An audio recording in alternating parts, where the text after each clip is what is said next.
All right, folks, buckle up, because today we're diving deep into some seriously mind-bending territory from A Course in Miracles. Oh, yeah. We're tackling the atonement as defense. Which, let's be honest. Sounds kind of intense, right? Yeah, a little bit. But luckily, we have a guide.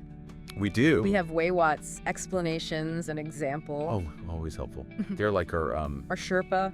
Yeah, our spiritual Sherpa. Leading us through this kind of tricky spiritual terrain. Love that. Wait, what? And just a quick shout out for anyone who may not be familiar with weiwat. Yeah. It's this awesome blog and YouTube channel. Right? Makes spiritual wisdom, I don't know. Approachable. Yeah, approachable. Like translating ancient scrolls into... meme. Yeah, into memes, exactly. Yeah, I think that's a good way to put it. So one of the things I love about weiwat is how they clarify what denial actually means in this context. Because it's not about like, sticking your head in the sand and pretending problems don't exist. Right? Not at all. It's more like... It's like recognizing that fear itself is an illusion. Oh, okay. Yeah. So it's like a phantom limb. Kinda. Okay, so we're talking about denial, but doing it right. Right. But how do we actually do denial right? Is it just like, telling yourself... Fake it till you make it? Yeah, fake it till you make it. Nope, not scared. Everything's fine. Even when... Like when it feels like the world's ending. Yeah. Not quite. It's not about faking it, right? It's about really kind of understanding. Remember weiwat's analogy of the monster in the closet? Oh, yeah. Seems terrifying in the dark, right? But then you flick on the light. It's just clothes. It's your clothes. It's always been your clothes. Right. And so that's what denial done right. It's like turning on the light and seeing, oh, it's not what I thought it was. Yeah, exactly. The fear is often based on kind of these distorted perceptions. Got it. Not reality. Okay, so it's about shining a light on our fears and seeing them for what they are. Yeah. Which is oftentimes just clothes in the closet. Often just clothes, yeah. All right. The atonement is the final lesson. So if we think of our spiritual journey as like a school, the atonement is like graduation day. Yeah. Hold on, are we being graded on? Graded on how well we do denial. Yeah, how well we do denial. Well, it's not exactly graded, but more like guided, right? Okay. Think of it this way. The atonement is like a bridge across time. It allows us to kind of step out of the past and into the present moment. Go. It doesn't erase the past, but it gives you a new perspective on it. Okay, I need a pop culture reference. Okay, sure. It's like, Back to the Future. Yeah, it's like Back to the Future when Marty McFly goes back in time, accidentally messes things up, but then he uses his knowledge in the future. To set things right? Yeah, to set things right. And so he doesn't erase the past. Right. But he kind of changes... The impact. Yeah, he changes its impact on the present. That's a really good analogy. Oh, thanks. Yeah, because it highlights a crucial point. Okay. The atonement doesn't change what happened, but it changes how... But can we relate to it? Yeah. Allows us to see our past mistakes, not as like defining moments, but as like... Opportunities. Yeah, opportunities for learning and growth. So it's not about pretending we never... Messed up. Yeah, messed up. Yeah. But it's about reframing those experiences as stepping stones. Absolutely. Okay. And this connects to this idea of the atonement as a unique form of defense. Okay. Because A Course in Miracles teaches that the atonement can't be used for attack. Okay. Only healing. So it's like a superhero whose powers are inherently good. Right. They can't use their abilities to harm anyone. Exactly. Only to help. That's a good analogy. And the interesting thing is that refusing the atonement doesn't change its nature. Doesn't change it. It's always there. Okay. Like a universal shield, just ready to protect us from fear and illusion. So it's like refusing the atonement is like refusing to use a perfectly good umbrella. When it's pouring. When it's pouring rain. Yeah. You're just going to get soaked. Yeah, just going to get soaked. And the rain in this case is like all the fear and guilt and judgment. So the atonement's like the umbrella. The umbrella. Shielding us from that. Yeah. Okay, so we're starting to get a sense of what the atonement is. Yeah. But how does this defense actually work in practice? Like, what does it actually defend us from? Oh, that's a good question. Yeah. That's where weiwat's insights are really, really helpful, I think. They talk about how what you treasure, you defend. In other words, what we focus our attention on becomes our reality. So if we're constantly, like, dwelling on... the things that we're afraid of, we're essentially giving them more power. Oh, okay. Right. Like feeding a gremlin after midnight? Exactly. Don't do that. Yeah, no, never do that. No, but what if we shifted our focus, right? To what we love, to what brings us peace and joy. Like, that's what we experience more of. So it's not about ignoring our fears, but it's about consciously choosing to focus on something else. On something else. More empowering. More empowering, yeah. Okay, and that's where the atonement comes in as a defense. Right. It helps us shift our perception to see beyond, the illusions of fear and separation. Yeah. And to recognize the truth of our interconnectedness. Yeah. Yeah, it's kind of reminded me of that Marianne Williamson quote. Oh, yeah. Our deepest fear is not that we are inadequate. Right. Our deepest fear is that we are powerful beyond measure. Maybe the atonement is about helping us tap into that power. I love that connection. That's beautiful. Oh, thanks. Yeah, because it highlights that the atonement isn't about becoming weak or passive. Right. It's about accessing a different kind of strength. Okay. Right, a strength that comes from love and forgiveness. So it's like choosing the lightsaber instead of the blaster. More like choosing the Force itself. Oh, nice. Wait, what? Okay, so we're back. And back in the saddle. Yeah, back in the saddle, ready to delve deeper into this idea of the atonement as defense. Deeper, deeper, deeper. And before the break, we were talking about how the atonement kind of helps us shift our perception. Yeah. And tap into a different kind of strength. Yeah. And that strength is like rooted in the fundamental shift from seeing ourselves as separate to seeing ourselves as connected. Yeah. So it's less every man for himself and more like we're all in this together. We're all in this together. Yeah, I like that. And weiwat uses this powerful analogy to illustrate this. Okay. They talk about how our minds are like treasure chests. Okay. Right? Yeah. What we fill those chests with determines the riches that we experience. So if I'm constantly filling my mental treasure chest with worries and anxiety and stress, that's what I'm going to find more of. Probably, yeah. It's like the saying goes, where attention goes, energy flows. Right. Oh, right. So the atonement in this context acts as a defense against those negative thought patterns. Okay. Helps us to recognize the true treasures. That are already there. Yeah. Peace, joy, connection. Okay. That makes sense.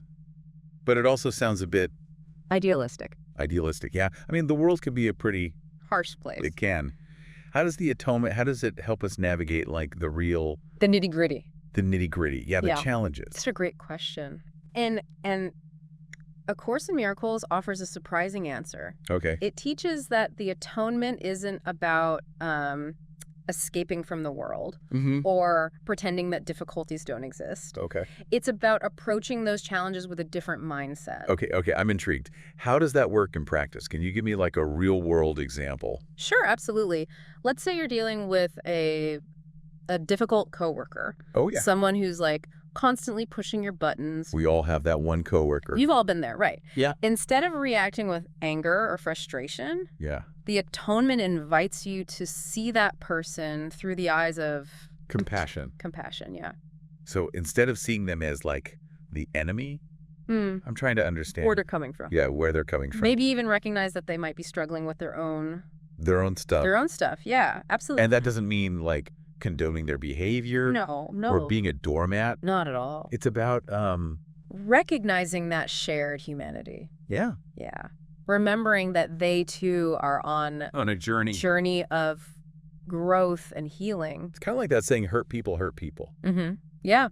If someone is acting out, it's often a reflection of their own inner pain. Yeah, inner pain, not necessarily a personal attack on you. Yep. And by choosing to respond with compassion instead of judgment. Yeah, you're not only kind of defending yourself from their negativity, but also contributing to a more peaceful and understanding environment. Yeah, work environment. Absolutely. So it's like instead of adding fuel to the fire of conflict, I'm choosing to like douse it. Yeah, douse it with a bucket of empathy. I like that. Okay. And the more we practice this kind of compassionate defense, the more we weaken the grip of fear and separation in our lives. Okay. Yeah.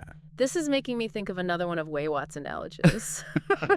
They compare choosing the atonement to choosing a pillow over a sword. I love that one. Yeah. It's so good. It's about recognizing that true strength lies in gentleness. Not aggression. Not aggression. Okay. So good. And that speaks to the transformative power of meekness, which is often misunderstood. Yeah. Yeah. It's not about being like weak or passive, but about accessing a deeper kind of power, a power that comes from like surrendering to love and forgiveness. So good. So it's like, instead of trying to fight the world, I'm choosing to flow with it. Flow with it. Yeah, meet the challenges with grace and understanding. Okay, this is starting to sound a little bit like a spiritual superhero. Origin story. Origin story. I like it. You know, the meek inherit the earth not by brute force, but by like tapping into a universal power. Love and compassion. Love and compassion. Maybe that's exactly what it is. Yeah. The most profound truths are often hidden in plain sight. Yeah, hidden in plain sight. I love that. Okay, so we talked about how the atonement can help us navigate challenges with compassion. Right. And tap into a deeper kind of strength. But what about those times when we like mess up? Yeah. When we make mistakes, cause harm. Can the atonement really help us like heal from those wounds? Heal from those wounds. That's a question that a lot of people struggle with. And the answer is both yes and no. Oh, okay. The atonement doesn't like erase the past. Okay. But it offers a powerful way to reframe it. So it's not like a cosmic undo button, but more like a lens that helps us see our past with greater clarity and understanding. Yeah. And this connects back to that idea of the atonement as a bridge across time, right? Yeah. Instead of being trapped in guilt and shame over past mistakes. Yeah. The atonement allows us to cross that bridge. And move forward. Move forward with a renewed sense of hope. Hope and purpose. Yeah. Okay. So it's not about denying or minimizing our past actions, but acknowledging them, learning from them, and allowing ourselves to be transformed by that experience. Yeah. And this transformation is like at the heart of the atonement's power. Yeah. Right. Yeah. It's not about becoming perfect. Yeah. Or erasing all our flaws. But embracing our wholeness, including the shadows and the light. Yeah. This is making me think of kintsugi. Oh, yeah. The Japanese art of repairing broken pottery. With gold. Yeah, with gold. And like the cracks and the imperfections aren't hidden. Right. They're highlighted. Yeah. And they become part of the story. Yeah. And it speaks to that transformative power. Of the atonement. It doesn't erase our scars. But it kind of illuminates them. It illuminates them, yeah. Yeah. With the gold of forgiveness and compassion. Yeah. Oh, yeah. Making us more whole, more resilient, more beautiful because of them. Wow. I'm really starting to see how the atonement is not just like this abstract concept. Right. But like a very real force that can affect every aspect of our lives. Absolutely. But before we dive even further, I think we need to take another breather. Quick breather. Yeah. But we have more to uncover. We do. Including the universal implications. Implications of the atonement. All right, we'll be back. Stick with us. Wait, what? Okay, so we're back and ready to wrap up our exploration of the atonement as defense. A powerful concept, for sure. It is. It is. And before the break, we were talking about how the atonement can help us heal from, those past mistakes. Yeah. And kind of embrace our wholeness. All of it. All of it, even the messy parts. The messy parts, yeah. And building on that, we can explore how the atonement isn't just about individual healing. Yeah. But also has these profound implications for like the world as a whole. So we're going macro now. We're going macro. Zooming out from the personal to the universal. Precisely. I like it. Weiwat kind of touches on this, right? Okay. They describe the atonement as a completed bridge at the end of time. Whoa. So it suggests that our ultimate healing and unity are already established. Okay. They're just waiting for us to catch up. Catch up. Yeah, exactly. So it's like saying that the finish line already exists, even though we're still running the race. It does, yeah. That's a great way to put it. And that's where faith comes in, right? Okay. A Course in Miracles tells us that miracles are a kind of exchange, right? To receive the miracle of the atonement, right, we need to offer belief. beliefs in its power. So it's not just like passively waiting, but it's active. Participate. Aligning ourselves with with this already existing wholeness. Think of it like tuning into a radio frequency. Okay. The music's always playing, but we need to adjust our receiver to hear it clearly. Okay. The atonement is like that constant broadcast of love and forgiveness. And our belief is the tuner? The tuner, okay. Right. But if this universal healing is... It's done. Yeah, already done. Yeah. Why does the world still seem so full of, like, conflict and suffering? That's the million-dollar question, isn't it? Yeah. And A Course in Miracles kind of acknowledges this, right? Okay. That the world we perceive is often a reflection of our collective ego, which thrives on separation and fear. Yeah. But the atonement is constantly working to solve those illusions. So it's like this cosmic tug of war. It is. Between the ego's desire for separation and the atonement's pull toward unity. And every time we choose, like forgiveness over judgment, love over fear, we're kind of adding our strength. Yeah, our strength to the side of the atonement. Exactly, the scales. Tipping the scales towards healing. Okay. Yeah. This is making me think of the butterfly effect. Oh, the idea that, like, even small actions have these ripple effects. Yeah, can have ripple effects. Yeah. Across the world.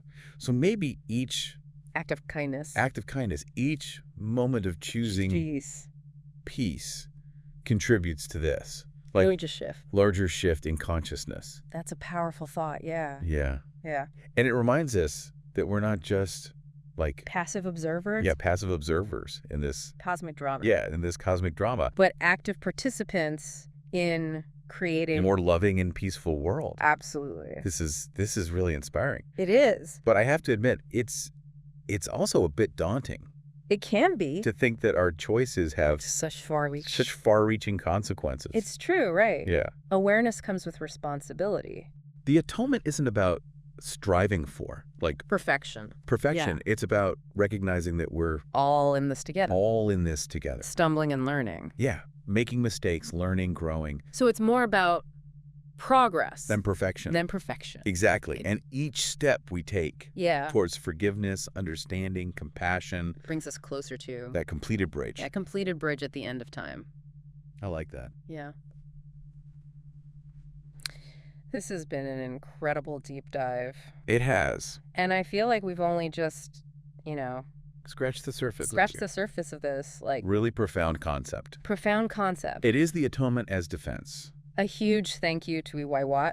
Always. For providing such insightful and relatable explanations of these, like, sometimes complex ideas. If you're interested in diving in deeper, I highly recommend. Yeah, check out their blog and YouTube channel. And remember, as you continue to explore the atonement in your own lives, be patient with yourselves. Absolutely. Stay curious. Yeah. And most importantly, never underestimate the power of a little forgiveness. A little forgiveness. For yourself and for others. Beautifully said. Until next time, deep divers, keep exploring, keep questioning, and keep choosing love.